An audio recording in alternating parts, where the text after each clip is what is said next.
মহানগৰীৰ জালুকবাৰীত বুজন পৰিমাণৰ নকল টকা জব্দ দিছপুৰ আৰক্ষীয়ে চলোৱা অভিযানত জব্দ নকল টকাখিনি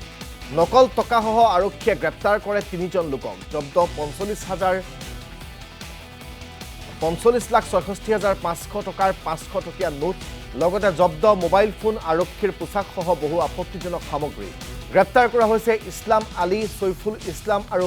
মোহাম্মদ সাহিল আলী পৰৱৰ্তী সময়ত ইছলাম আলীৰ ঘৰতো অভিযান চলায় আৰক্ষীয়ে অভিযানত জব্দ নগদ টকা 4,60,000 আৰু জব্দ কৰা হৈছে 6টা মোবাইল ফোনসহ টকা গণনা কৰা মেচিন ঘটনা সন্দৰ্ভত আৰক্ষীৰ অভিযান অব্যাহত আছে আমি গোটেই বিষয়টো সন্দৰ্ভত সবিশেষ জানিবলৈ মিতালী কোঁৱৰৰ সৈতে ফোনযোগে সংযোগ স্থাপন কৰিছোঁ মিতালী কোঁৱৰ জালুকবাৰীত এই বুজন পৰিমাণৰ নকল টকাসহ বহু সামগ্ৰী যেহেতু জব্দ হৈছে তেওঁলোকৰ পৰা আৰক্ষীৰ পোছাকো জব্দ হৈছে বুলি জানিব পৰা গৈছে গোটেই বিষয়টো সন্দৰ্ভত মই আপোনাৰ পৰা সবিশেষ জানিব বিচাৰিম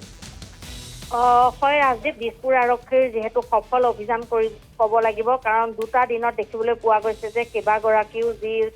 নকল টকাৰ সৈতে জড়িত লোক সেই লোকক যিহেতু তেওঁলোকে গ্ৰেপ্তাৰ কৰিবলৈ সক্ষম হৈছে আৰু বৃহৎ পৰিমাণৰ যি নকল যিহেতু ধন সেই ধন তেওঁলোকে জব্দ কৰিবলৈ সক্ষম হৈছে আৰু দেখা পাইছে যে বিশেষকৈ যি সোণৰ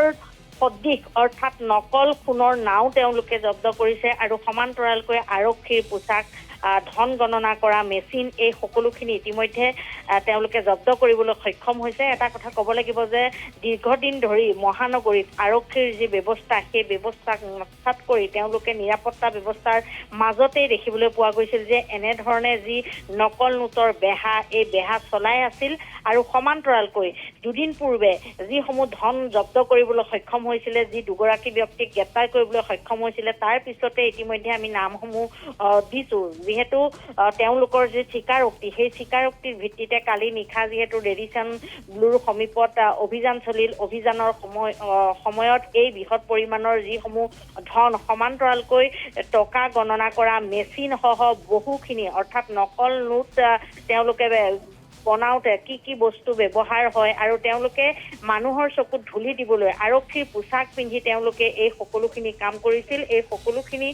তথ্য পোহৰলৈ আহিছে আৰু কিছু সময়ৰ পিছতে অৰ্থাৎ 12 বজাৰ লগে লগেই আৰক্ষীৰ শীৰ্ষ বিষয়াই যিহেতু গোটেই বিষয়টো কেনেধৰণে তেওঁলোকে অভিযান চলাইছিল কেনেধৰণে গোটেই তথ্যখিনি পোহৰলৈ আহিছিল সেই বিষয়ে সবিশেষ তেওঁলোকে সদৰি কৰিব কিন্তু আচল কথাটো হৈছে যে গুৱাহাটী মহানগৰীত দৈনিক আৰক্ষীয়ে বিভিন্ন ধৰণৰ এনেধৰণৰ যিসমূহ অভিযান এই অভিযানসমূহ চলাই থকা দেখা পোৱা গৈছে নিৰাপত্তাৰ ব্যৱস্থাৰ মাজত থাকোঁতেও যি এই ধৰণৰ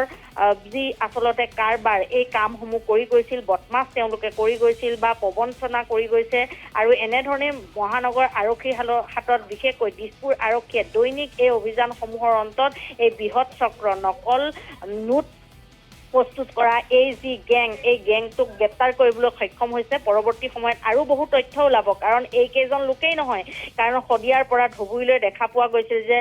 যি জাল নোটৰ যি নেক্সাছ এই নেক্সাছ গঠন কৰি লৈছে এইসকল লোকে তাৰপিছতে সমগ্ৰ যি তথ্য সেই তথ্য পোহৰলৈ আহিছে আৰু পৰৱৰ্তী সময়ত আৰক্ষী শীৰ্ষ বিষয়াই 12 বজাৰ লগে লগে সংবাদমেল সম্বোধন কৰিব সকলোখিনি তথ্য সদৰি কৰিব কিন্তু এতিয়া মানুহে যেতিয়া টকা লয় 500 টকাই হওক বা 1000 টকা নোটেই হওক যেতিয়া ব্যৱহাৰ কৰে এই ক্ষেত্ৰত সজাগ সচেতন হ'বৰ হ'ল নহ'লে এই যি জালনোট চক্ৰ এই জালনোট চক্ৰই এতিয়া গুৱাহাটী মহানগৰীত বাহৰ পাতি লৈছে আৰু বাহৰ পাতি এনেকুৱা ধৰণৰ জালনোট তেওঁলোকে যোগান ধৰি মানুহক তাৰ পৰা আচল নোট লৈ তেওঁলোকে চলে বলে কৌশলে এনেধৰণে প্ৰবঞ্চনা কৰাৰ সম্ভাৱনা 100% আছে গতিকে এই যি সমগ্ৰ বিষয় এই বিষয়টোৰ লগত আৰু কোন কোন লোক জড়িত হৈ আছে ক'ৰ লোক জড়িত হৈ আছে এই সকলোখিনি 12 বজাৰ লগে লগে আৰক্ষীৰ শীৰ্ষ বিষয়াই সংবাদমেল সম্বোধন কৰি সদৰি কৰিব ধন্যবাদ জ্ঞাপন কৰিছোঁ আপোনাক সবিশেষ জনোৱাৰ বাবে